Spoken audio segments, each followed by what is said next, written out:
Bismillahirrahmanirrahim. Assalamualaikum warahmatullahi wabarakatuh. Pada kesempatan kali ini kita bertemu kembali dengan pembelajaran SBK, khususnya prakarya bersama dengan Ustazah Yeni. Mari sebelum kita memulai pembelajaran ini, kita sama-sama membacakan basmalah. Bismillahirrahmanirrahim. Selanjutnya kita kemarin sudah belajar tentang eh, produk kerajinan yang terbuat dari kayu, bambu, tempurung kelapa, dan rotan. Nah, sekarang di bab selanjutnya masih bab yang sama namun dengan subjudul yang berbeda, yaitu karakteristik karakteristik bahan, alat, teknik, dan proses pembuatan produk kerajinan yang memiliki fungsi hias. Jadi proses pembuatan produknya ya sekarang akan kita pelajari. Untuk yang pertama, kemarin kita sudah belajar tentang jenis-jenis kayu yang ada di negara kita, yang ada di daerah kita. Yang selanjutnya proses pengolahan kayunya sendiri seperti apa?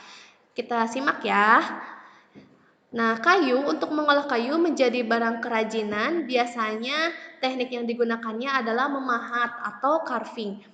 Teknik carving adalah teknik pembuatan kerajinan yang dilakukan melalui proses pengambilan bagian-bagian dari bahan yang tidak diperlukan pada material yang dipahat. Dalam memahat diperlukan desain bentuk yang telah dirancang sebelumnya.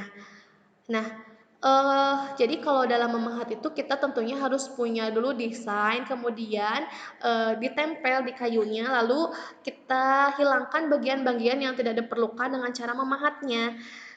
Seperti apa tekniknya kita lihat. Nah, ini adalah satu gambar kayu yang belum diolah, masih gelondongan, kemudian oleh pengrajin kayu di diberikan motif yaitu dengan cara dipahat menggunakan alat pahat, dan tentunya ini sudah digambar terlebih dahulu, sudah dirancang terlebih dahulu, didesain, lalu pengrajin memahat sesuai yang diinginkan. Nah, hasil ukiran kayu ini tentunya memiliki nilai seni yang tinggi, juga harganya juga yang tinggi. Karena memang membutuhkan ketelitian dan ketekunan. Satu pahatan ini bisa dihasilkan dalam waktu yang cukup lama ya. Dan ini adalah salah satu contoh limbah kayu yang diolah menjadi sebuah miniatur kereta api. Juga bisa diolah menjadi hiasan-hiasan tempat telepon genggam berbentuk biola, ataupun tempat menyimpan kunci, juga miniatur kendaraan-kendaraan yang lainnya. Ini berasal dari limbah kayu, bukan dari kayu utamanya. Selanjutnya, bambu. Nah, untuk bambu merupakan kerajinan anyaman. Bambu banyak dijadikan untuk digunakan tikar, dinding rumah tradisional, dan lainnya.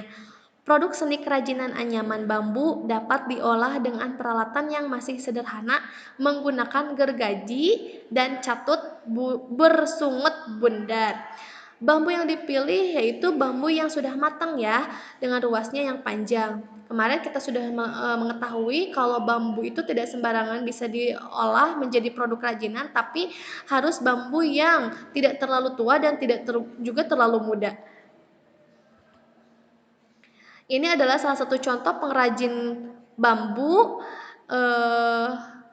home industry ya. Mereka pengrajin yang membelah bambu menjadi bilahan-bilahan yang lebih kecil dan menghaluskannya. Ini foto yang selanjutnya adalah pengrajin atau perajin yang sedang menganyam kerajinan berbahan dasar kayu atau berbahan dasar bambu, diolah atau diproduksi menjadi boboko atau asepan. Ini adalah semuanya terbuat dari bambu yang diambil daging bambunya, kemudian dianyam, jadilah perabotan rumah tangga seperti boboko, ayakan, ataupun hihit. Selanjutnya, ini ada rotan. Bagaimana cara pengolahan rotan? Nah, tahap pengolahan rotan dimulai dengan penggorengan, penggosongan atau pencucian, pengeringan, pengupasan atau pemolesan atau pemutihan, pengasapan, pelurusan atau pembengkokan dan pengawetan. Jadi tahapannya cukup, panjang ya. Pertama kenapa harus digoreng atau harus dipanaskan, karena biar si rotannya itu, lentur, tidak cepat aus atau tidak cepat patah. Kemudian harus dicuci karena mengandung banyak getah, harus dikeringkan, harus dikupas, dipoles atau pemutihan atau pengasapan. Ini semua bertujuan agar air yang ada dalam rotan itu bisa kering tanpa ada air lagi gitu ya, sehingga bisa lebih tahan lama rotannya. Dalam membuat struktur kerajinan rotan, teknik yang dilakukan adalah melengkungkan rotan dengan bantuan panas. Nah, jadi dengan bantuan pemanasan, rotan itu bisa mudah diatur.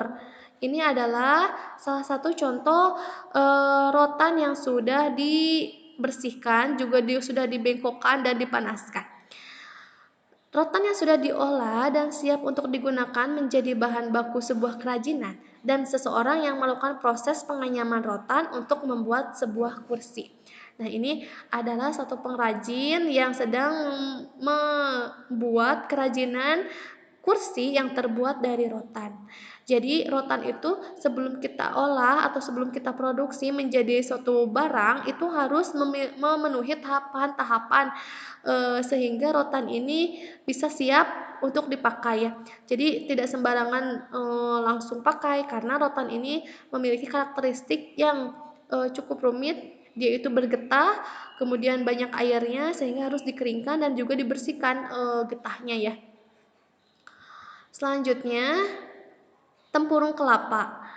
Pengolahan kerajinan dari tempurung kelapa dimulai dengan buah kelapa yang dikupas terlebih dahulu dengan cara memisahkan antara sabut kelapa dan tempurungnya. Pengolahan tersebut dapat dilakukan dengan cara manual menggunakan parang. Parang itu semacam alat untuk yang digunakan petani untuk mengambil apa sih namanya? Padi ya, untuk memotong padi. Ya, untuk lebih memudahkan dalam pengerjaannya, gunakan kaca untuk membersihkannya. Kita lihat ya, seperti apa teknik produksinya. Ini adalah gambar limbah dari tempurung kelapa yang sudah tidak dipakai. Kemudian di tangan pengrajin, lalu si limbah-limbah ini dibersihkan, dipoles sehingga permukaannya lebih halus ya. Dan ini membutuhkan teknik yang khusus karena tempurung kelapa ini mudah sekali patah, sehingga harus hati-hati dalam membuat kerajinannya ya.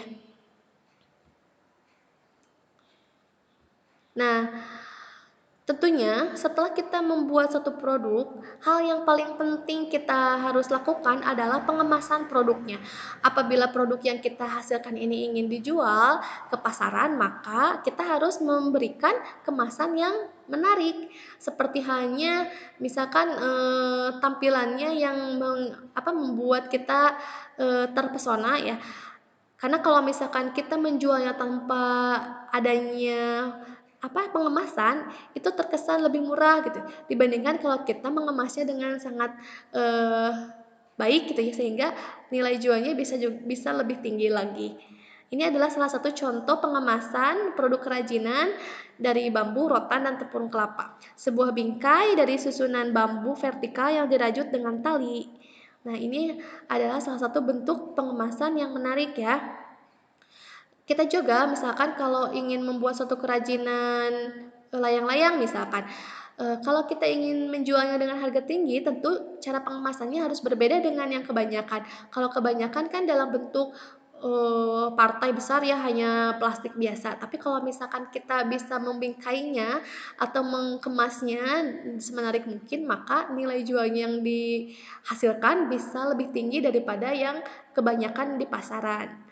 Nah, seperti itu mungkin yang bisa Ustazah sampaikan pada pertemuan hari ini tentang pengolahan produk kerajinan dan pengemasan produk kerajinan. Semoga kalian bisa mengambil manfaat yang Ustazah sampaikan. Kemudian untuk tugasnya nanti silahkan kalian memikirkan produk kerajinan yang akan kalian buat yang terbuat dari bambu, eee, silahkan kalian pikirkan, kemudian nanti akan dibuat apa dari bambu tersebut.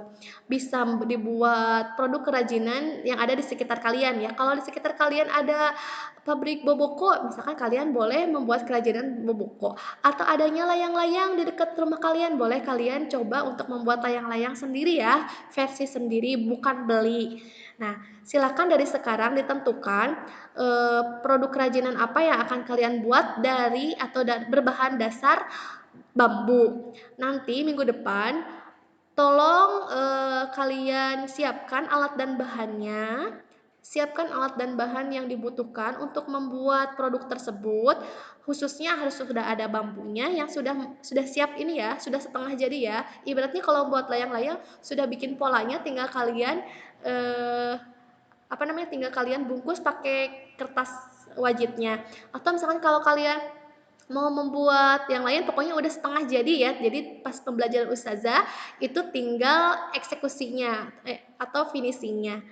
Paham ya?